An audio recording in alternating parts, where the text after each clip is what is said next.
Magandang hapon po sa inyo pong lahat mga kapatid. Ako po ay narito para po makapag-share po sa inyo. Magbibigay lang po ako ng review about po sa natapos po nating camping. At praise God po, ang camping po natin ay naging maayos, naging matagumpay. At salamat po sa Panginoon dahil sinamahan niya po tayo ng camp.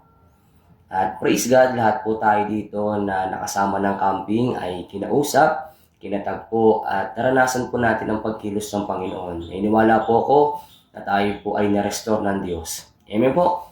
At ang topic po natin ng camping ay, syempre po, hindi mawala po yung topic po natin ng camping, yung fight, the good fight of faith. Alam ko po, lahat po tayo ay maraming pinagdaanan sa pakikipaglaban, spiritually, physically, maraming atake ang kaaway sa buhay po natin. Pero nanatili po tayong matatag, nanatili po tayong matibay. At I pray, hanggang sa dumating po ang Panginoon, tayo po ay naglilingkod sa Kanya. Amen po. Alam niyo po, ang ganda po ng camping at nandun yung kauhan ng mga tao na lumapit sa harapan.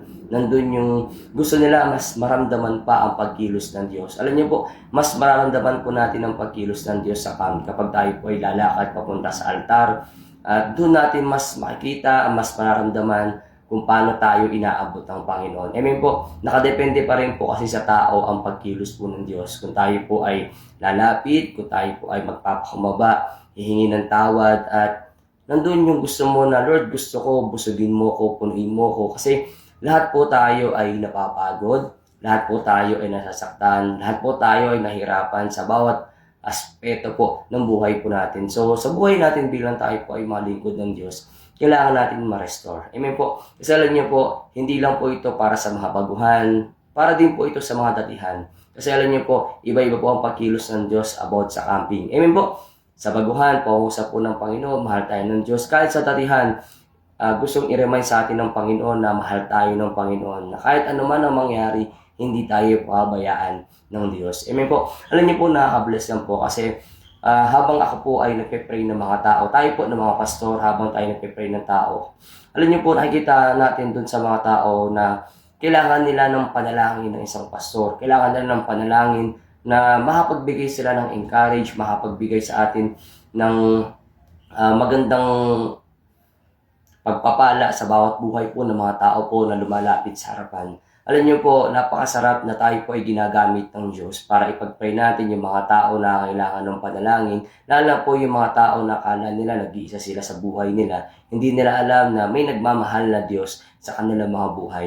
Amen po, kaya sa atin po, opportunity po natin, isa pong ministry po natin na ipag-pray natin yung mga tao po na kailangan ng panalangin. Kahit hindi po natin binibilisan yung mga panalangin, mararamdaman mo kapag nandiyan na yung anointing na nasa harapan. Mararamdaman mo yung kailangan ng tao, kailangan mong sabihin sa mga tao to, kailangan ipag-pray mo sila, mararamdaman mo kung ano yung daing ng bawat puso ng mga taong lumalapit sa harapan, sa mga baguhan. Kasi may mga baguhan po na hindi po natin kilala, lubusang kilala, pero may mga pinagdadaanan pala sila na mabigat, meron silang dinadanas na mahirap. Kaya po, nandito po ang camping, pinaparamdam sa mga baguhan na mahal sila ng Diyos. At ito po tayo mga pastor, mga leaders, na ini-encourage natin yung mga tao na mahal ka ng Panginoon, magpatuloy ka sa Panginoon, hindi ka pababayaan ng Diyos. Ang sarap lang po sa pakiramdam na may mga tao po na inlalapit sa atin ng Diyos para alagaan, kalingain, at mas may paramdam sa kanila na hindi sila kayang pabayaan po ng Diyos. Bakit po?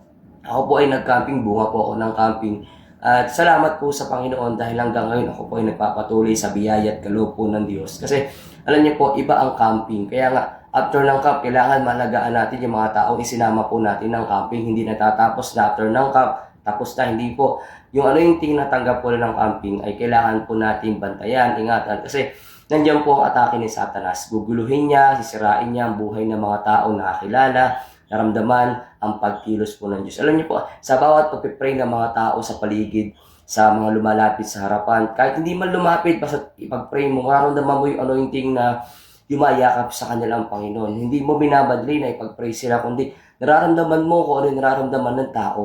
Alam niyo po, nakakagaan na tayo po ay tinawag ng Diyos sa mga tao para abutin po natin sila, para ipanalangin po natin yung mga tao na nag-camping. Alam niyo po, malayo pa yung iba na pinanggalingan, o kumbaga yung iba, hinadangan pa ng pamilya para makasama ng camping. Kaya sa ating po mga leaders, isa po sa ministry po natin na ipag-pray yung mga tao na ito ang kailangan mo para sabihin sa kanila kung gaano sila kamahal ng Diyos. Kaya salamat po sa mga tao nagtuturo sa harapan para i-preach ang gospel, iparamdam sa kanila kung gaano sila kamahal ng Diyos. At tayo po na nasa likod po nila ng mga junior pastors, tayo po nagbi-ministry, kailangan gawin natin yung ministry po natin para sa iba. Yung pagtuturo po sa nila sa atin, yung divided seminar, yung pangalaga po nila, para pag after ng camping, makita nila na ito pala ang camp, ito pala yung mas mararamdaman mo na pamilya po tayo. Amen po. Isa lang niyo po, ang paglilingkod sa Diyos, after po nila makilala, nandiyan na po yung mga pagsubok na pagdadaanan po ng mga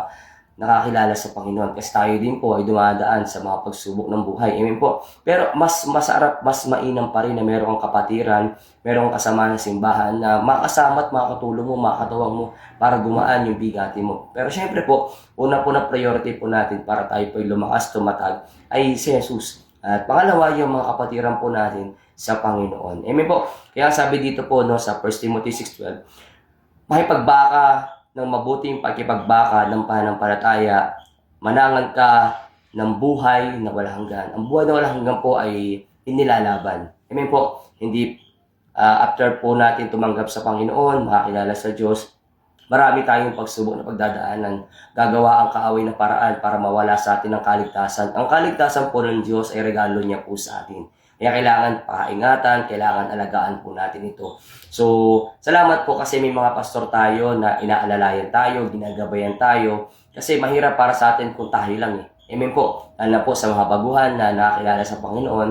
And praise God, kahit sa matatagal na may pastor pa rin na nag-aalaga, may umaalala, isa po na kaligayahan po natin yun. Amen po, isa po sa nagiging kalakasan po natin yung mga pastor na nag-guide po sa atin po. Amen. Kaya nga ang pakikipaglaban, hindi lang ikaw ang lumalaban, kasama natin si Jesus sa pakikipaglaban ng buhay. Amen po. Yan sabi dito sa some verse ng 2 Timothy 4:7, pinagbuti ko ay pakikipaglaban, natapos ko na ang dapat kong takbuhin at nanatili akong tapat sa pananampalataya. Alam niyo po dun sa magazine, may mga character po dun na talagang ang dami nilang pinagdaanan. Halos ikamatay nila, halos bugbugin sila, kahirapan sila, alipustahin sila, inabuso yung buhay nila, pero nanatili pa rin sila naglilingkod sa Panginoon. Kaya yan po yung tinuturo po natin sa mga tao na ano man ang mangyari, Panginoon, maglilingkod ako sa iyo. Amen po. Kasi ang paglilingkod po ay hindi nakadepende kung gaano ka na ba katagal or baguhan ka man at mainit ka naglilingkod. Nakadepende ito kung hanggang saan naabot ang pananampalataya, paninindigan mo sa paglilingkod sa Panginoon. Amen po. Kasi alam niyo po, maraming karakter sa Bible ang nagbitiw ng salita pero hindi sila naging tapat hanggang doon sa dulo ng buhay po nila. Mayroon naman na natakot pero nagpatuloy pa rin sa Panginoon. Iba-iba po ng karakter po sa Bible na anuman yung mangyari, magpapatuloy sila. Hanggang sa nalabutan sila ng hininga, nagpapatuloy pa rin po sila sa Panginoon. Kaya sabi dito, meaning, it refers to spiritual struggle, a long to battle requiring reverence in following Jesus. So sabi niya dito, ang spiritual po na buhay natin kapag tayo po ay naglilingkod sa Panginoon, ito po ay nasa battle. Amen. Maraming struggle na dadaanan po tayo. Either po sa pamilya, sa financial, sa sakit, sa kahirapan ng buhay. Marami po na pagdadaanan po natin sa salita ng ibang tao na maaaring makasugat sa puso mo.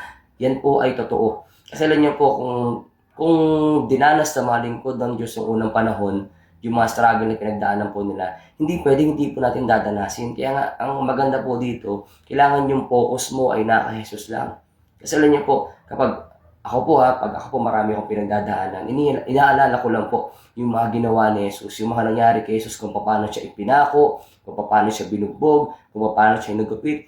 Marami siyang pinagdaanan na battle, pero hanggang sa huling hininga niya, hindi siya sumuko. Ipinaglaban niya yung pagkatawag sa kanya ng Diyos. Kaya sa ating mga kapatid, kailangan ilaban mo yung pamilya mo na alam mo nakasalalay sa paglilingkod sa iyo. Ilaban mo yung paglilingkod mo na alam mo nakasalalay yung paglilingkod mo doon sa mga tao ipinagkatiwala ng Diyos sa iyo.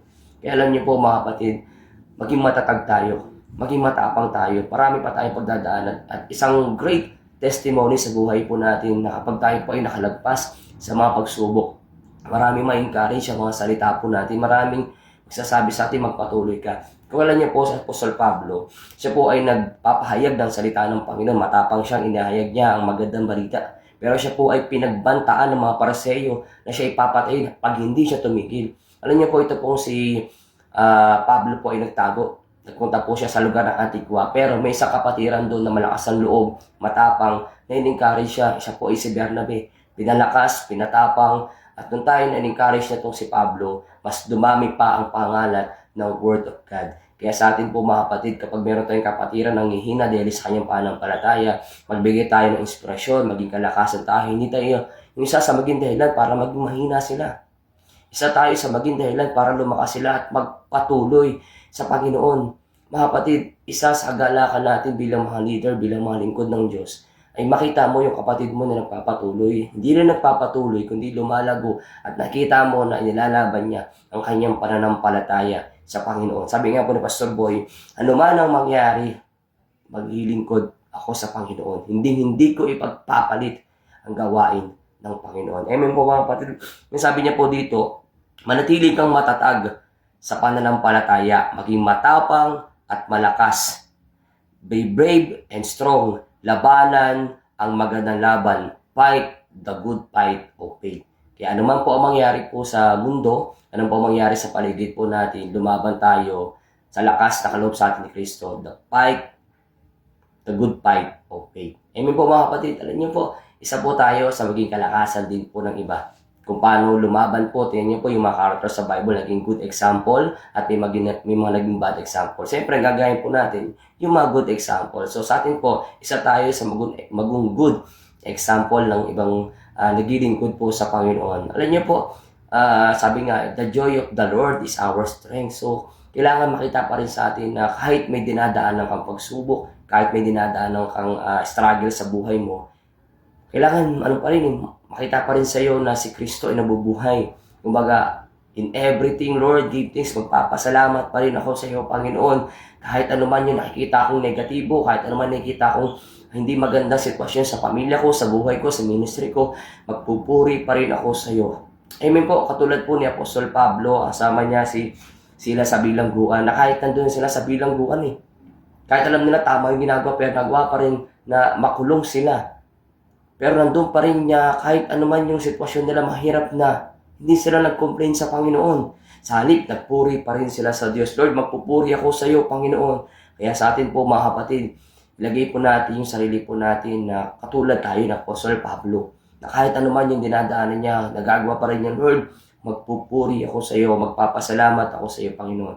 Kaya in-encourage ko po sa mga baguhan, hindi po kayo dadaan sa struggle. Kasi po, nadaanan po namin. Hindi kayo dadaan sa paghihirap. Hindi kayo dadaan doon sa emotions mo, madadamay yung ego mo, masasaktan. Yes, mararanasan po natin yan.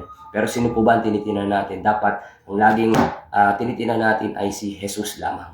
Amen po, kasi siya lamang ang makapagbigay sa atin ng lakas para tayo makapagpatuloy. Siya magbibigay sa atin ng encourage. Siyempre po, tutulungan tayo ng banal na Espiritu para i-guide niya po tayo sa mga bagay dito po sa mundo. Siya po ang guidance, counselor, teacher po natin. Amen po, submit lang po tayo sa Panginoon at syempre magpasubmit po tayo kung sino po yung leader na ibinigay po sa atin.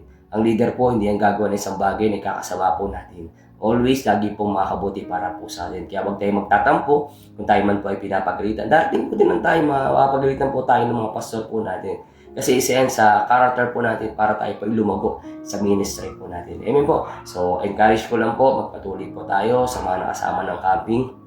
Yung anointing po na natanggap po ng camp, ilagay mo yun sa puso mo, at hayaan nyo na mailabas mo sa katawan mo at magamit po natin sa gawain po ng Panginoon. Amen po. Marami pa pong camping na darating and I pray sa camp na next time na camping, meron po tayo maisama sa mga baguhan na nag-camp, maisama po tayo na makasama din po natin na baguhan at sa mga pastor po na nagpapatuloy sa Panginoon. Sobrang blessed po dahil hanggang ngayon po tayo po nagpapatuloy sa Panginoon. Marami na po tayong pinagdaanan na battle.